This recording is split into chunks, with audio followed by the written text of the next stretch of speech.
Değerli öğrencilerim, nasılsınız? Yine sizinle hocanız Mahinur. Assalomu alaykum, mening qadrli o'quvchilarim. Siz bilan yana ustozingiz Mahinur. Demak, darsimizni boshladik. Şimdiki zaman. Şimdiki zaman nima? Şimdiki zaman bu hozirgi zamon. Şimdiki zaman xuddi ingliz tilidagi present simple'ga o'xshaydi. Şimdiki zaman ya'ni hozirda davom etayotgan yoki ayni damda bo'layotgan ish harakatni ifodalaydigan zamon ekan. Bu o'zbek tilidagi yapti, yapman, yapsan kabi shakllariga mos keladi. Masalan, ben konuşuyorum. Ben konuşuyorum. Men gapiryapman. Sen gülüyorsun. Sen kulayapsan. O yazıyor. U yozayapti. Demak, şimdiki zaman qo'shimchasi qaysi qo'shimcha ekan? Evet, albatta bu yor qo'shimchasi. Yapti degan yoki yapman, yapsan o'zbek tilidagi shakllarga to'g'ri kelar ekan. Demak, bu zamon biror ish aynan hozir sodir bo'layotganini bildirib turar ekan.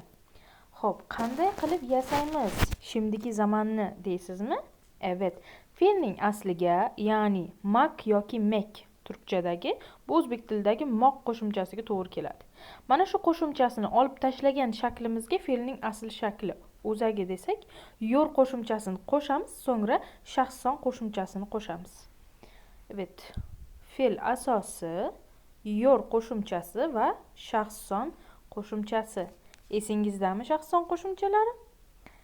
Tamam. O zaman başlayalım. Misol uchun o'qimak. O'qu demak fe'l, to'g'rimi? Fe'lni o'zagi. O'qu fe'limizni o'zagi. Asl shakli, asosi. Mak esa bu moq qo'shimchasi. Moq. Demak, o'qimoq. O'qu, o'qimoq. Biz demak buni şimdiki zamonda yasamoqchi bo'lsak, qanday qo'shamiz? Evet, doğru. O'quga demak, o'quga yorni qo'shamiz. O'qu plus yor. O'qu yor hosil bo'ldi. O'qiyapti mana. Keyingisi yazmak.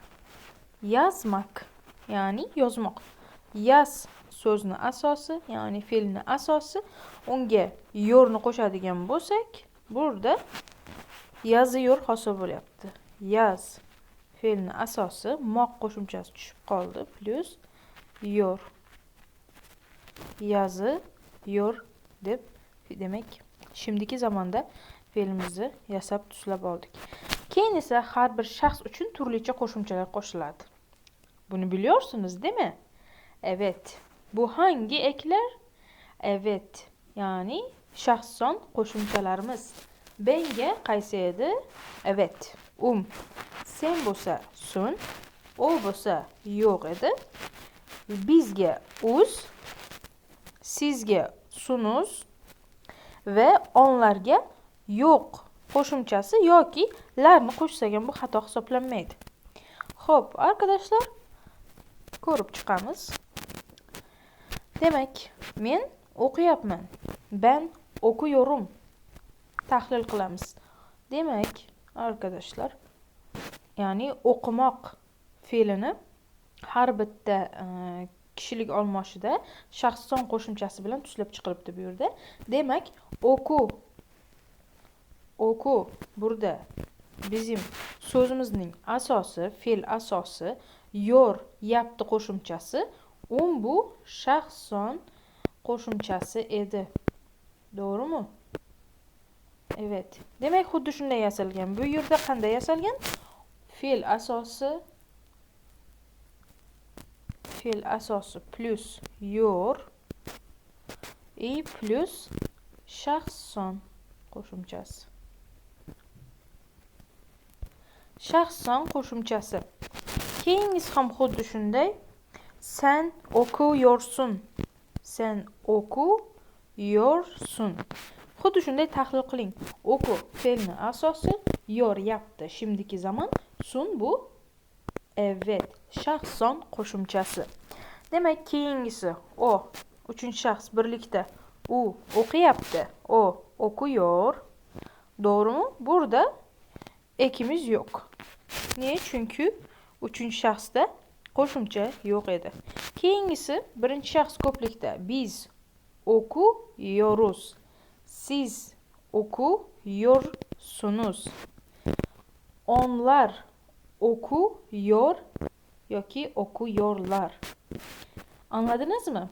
Çok güzel. Aferin benim değerli öğrencilerim. Keyingi qoidachamiz unlilarga qarab o'zgarishi. Demak, turk tilidagi fe'lning oxirida undosh tovushi bo'lsa, bunda a, i, u harflari ortadi. Chunki yo'r qo'shimchasi qo'shilgandan keyin ikkita undosh ketma-ket kelmaydi. Keling, buni misollarda o'rganib chiqamiz. Demak, o'qimak, ya'ni o'qimoq. Özür dilerim bir dakika arkadaşlar. Okumak. Okumak fiilimiz. Oku fiil asosi, mak bu moq qo'shimchasi. Oku yor, o'qiyapti. Yazmak, yaz fiil asosi, moq qo'shimcha. Bu demak har bitta fe'lda qo'shilayotganda, masalan, o'qimoq, yozmoq, kulmoq, mana shu moq qo'shimchasini shunda o'chirib tashlaymizda, yaptini qo'shib qo'yamiz. Burada yaptini qo'shib qo'yamiz. Anladınızmı arkadaşlar? Yaptini qo'shish uchun demak moq qo'shimchasi tushib qolishi kerak ekan. Xo'p, gulmak, kulmoq, moqni o'chirib yor qo'shyapmiz. Mana bu yerda u yor, ya'ni u harfi o'tdi. Nega? Chunki bundan oldingi unlimiz u edi. Doğru mu? Keyingisi çalışmak. Çalış fe'l asosi, oxirgi unli ö bilan tugayapti ve burada da ö ortyapti. Bu yerda ham ö ortishi kuzatilyapti. Çalışıyor. Keyingisi içmek. İçmek. Mekni olib tashlaymiz. Ich fe'l asosi, i bu yerda so'nggi unli, ya'ni o'zi bitta bo'g'in qolyapti. Ich inji unli bo'lgani uchun i yor bo'lib, i harfi qo'shilib ortayapti, ichayapti. Demak, fe'lning oxiridagi mak va mek demak tushib qolar ekan, so'ng yor qo'shiladi. Shunda talaffuz ham yumshoqroq chiqadi. Anladınızmı? Tamam, aferin arkadaşlar. Keyingisi shaxs qo'shimchalar, ya'ni shaxsson qo'shimchalar. Fe'lning oxiriga shaxsson qo'shimchalar qo'shiladi, ya'ni kim harakatni bajarayotganini bildirish maqsadida. Biz shu orqali kim bajaryapti? Masalan, ben o'qiyor, sen o'qiyor demaymiz-ku. Men o'qi, sen o'qi. Men o'qiyapman, sen o'qiyapsan. U o'qiyapti desak, gapimiz, talaffuzimiz chiroyli chiqadi. Ya'ni so'zimiz grammatik jihatdan gaplarimiz to'g'ri bo'ladi. Shuning uchun bu demak shaxsson qo'shimchalarimiz man, san, miz mana shularga to'g'ri kelar ekan. Keling misollarda ko'rib chiqamiz. Demak, men o'qiyapman. Ben o'qiyorum. O'qu fe'l asosi, yor yapti. Bu shaxsson qo'shimchasi. Sen okuyorsun, okuyorsun. O okuyor. Biz okuyoruz. Siz okuyorsunuz. Onlar okuyorlar. Xo'p. Demak, ba'zi hollarda onlarga yuqorida aytib o'tdik, lar qo'shimchasi ham qo'shib ishlatiladi. Ba'zida aytmasak ham bu xato hisoblanmaydi. Chunki fe'lning shakli orqali o'zi uning kimligi allaqachon tushuniladi. Yana misollar bilan mustahkamlash uchun bir qancha gaplar tuzib qo'ydim. Buraya bakın arkadaşlar. Ben çalışıyorum. Bu ne degani? Evet, men ishlayapman. Çalış bizda so'zimizning asosi. Burada qanaqa o'zgarish bo'ldi? Evet, ortdi. Çalışıyorum va mana bu bu shaxsson eki. Doğru mu? Evet. Keyingisi sen dinliyorsun. Dinlemek. Dinle. Dinliyorsun. Dinle. Burada dinlemek harfi tushib qolyapti va mana bu yerda i bo'lgani uchun i qo'shilyapti. Nimaga e tushdi? Chunki ikkita unli bir yerda turishi mumkin emas. Dinliyorsun degandan ko'ra dinliyorsun çok güzel oluyor, değil mi? Devam edelim. Sen tinglayapsan ekan tarjimasi. Keyingisi o yemek yapıyor. Yapmak. Yapmak bizde qilmoq, bajarmoq degani edi tarjimasi. Iyor. Nima uchun iyor? Nimaga e ortdi? Chunki mana bu yerda qalin a bilan tugagani uchun, ya'ni qalin unli bilan tugagani uchun. Demak, o yemek yapıyor, u ovqat tayyorlayapti. Keyingisi biz koşuyoruz. Biz koşuyoruz. Koşmak bizde bu fiil.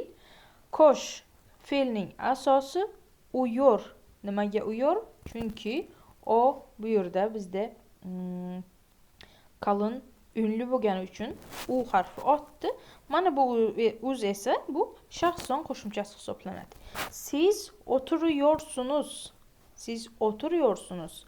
Otur bu fe'l asosi, u otdi. Chunki bu yerda u qalin unlimiz bor. Yor bu yapti. Sunuz esa albatta shaxs son qo'shimchasi. Onlar gülüyorlar. Onlar gülüyorlar. Gülmek demek fe'l edi. Gül fe'l asosi uyor qo'shildi. Nima uchun? Chunki oxirgi unlimiz u bilan tugaganligi uchun. Demak, tarjimasi ular kulayapti yoki ular kulayaptilar degani. Arkadaşlar, bizim konumuz bu. Yani bugungi mavzumuz, gaplashadigan mavzumuz bundan iborat edi. Keyingi darslarda görüşmek üzere. Hoşça kalın.